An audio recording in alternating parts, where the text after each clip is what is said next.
हमारे पास यहाँ यदि आप एग्जाम्पल में देखें तो सबसे ऊपर फॉर लूप को हम चुनते हैं। सबसे पहले फॉर लूप में हमारे पास इन तीनों पॉइंट्स को स्पेसिफाई करना पड़ता है जो हमने अभी जानकारी ली। देखिए सबसे पहले फॉर का हम ब्लॉक बनाते हैं, फॉर, उसके पश्चात नीचे हमारे पास ओपनिंग करली ब्रैकेट और क्लोजिंग करली ब्रैकेट है जिसके द्वारा हमने फॉर का ब्लॉक बनाया है।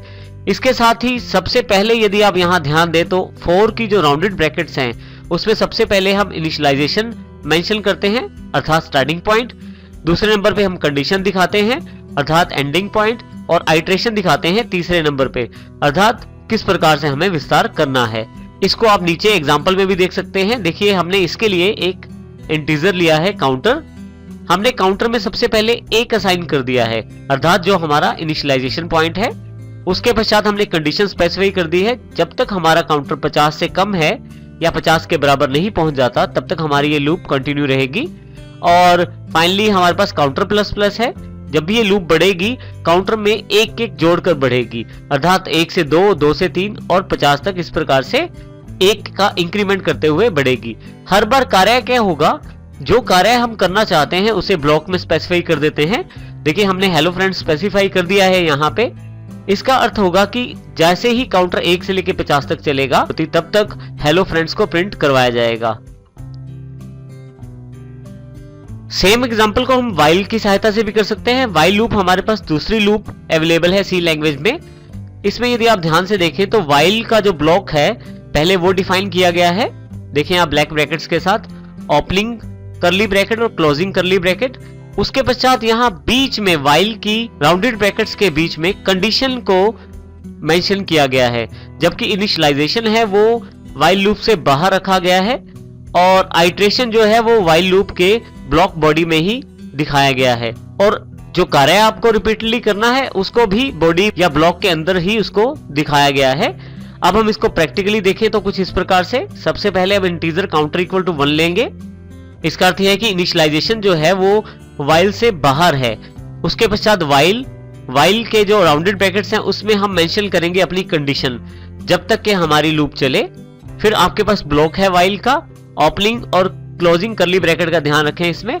अब जो काम आप करवाना चाहते हैं या जो टास्क है आप बार बार रिपीट करना चाहते हैं उसको आप व्हाइल लूप के अंदर रखें।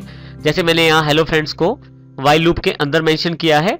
और फाइनली यहाँ पे काउंटर प्लस प्लस, जो मेरे पास यहाँ पे आइट्रेशन सेगमेंट है, आइट्रेशन पार्ट है लूप का, उसको मैंने व्हाइल के ब्लॉक में ही सबसे लास्ट में मेंशन कर दिया है। इसके साथ ही यदि आप इस लूप की तरफ ध्यान दें तो ये लूप तब तक चलती रहेगी जब तक हमारे पास ये कंडीशन सेटिस्फाई नहीं हो जाती। थर्ड और फाइनल जो लूप हमारे पास है वो है डू व्हाइल लूप के रूप में। इसमें भी देखिए वही 3 पार्ट्स हमें चाहिए, इनिशियलाइजेशन, आइट्रेशन और कंडीशन, लेकिन लूप के स्ट्रक्चर में बदलाव है। इसमें सबसे पहले हम डू मेंशन करते हैं, उसके साथ एक ब्लॉक तैयार करते हैं ओपनिंग करली ब्रैकेट और क्लोजिंग करली ब्रैकेट के साथ।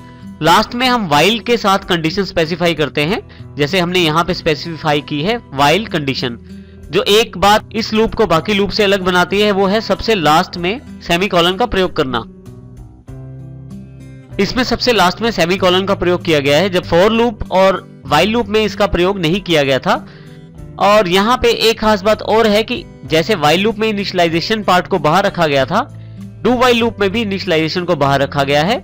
जो आप स्टेटमेंट्स या रिपीटेड वर्क करना चाहते हैं वो लूप के ब्लॉक में, इन दोनों ब्रैकेट्स के बीच में, और आइट्रेशन को भी आप बीच में स्पेसिफाई करते हैं और कंडीशन को सबसे लास्ट में।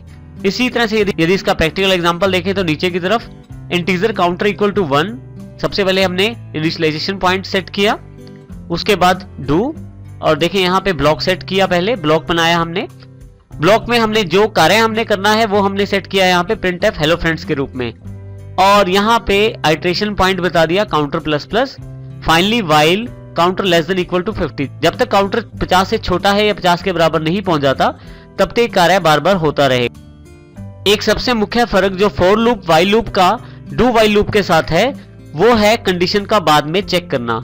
यदि आप ध्यान दें तो फॉर लूप में भी कंडीशन ऊपर चेक की जाती है और व्हाइल लूप में भी कंडीशन ऊपर की तरफ चेक की जाती है, परंतु डू व्हाइल लूप में कंडीशन जो है सबसे लास्ट में चेक की जाती है।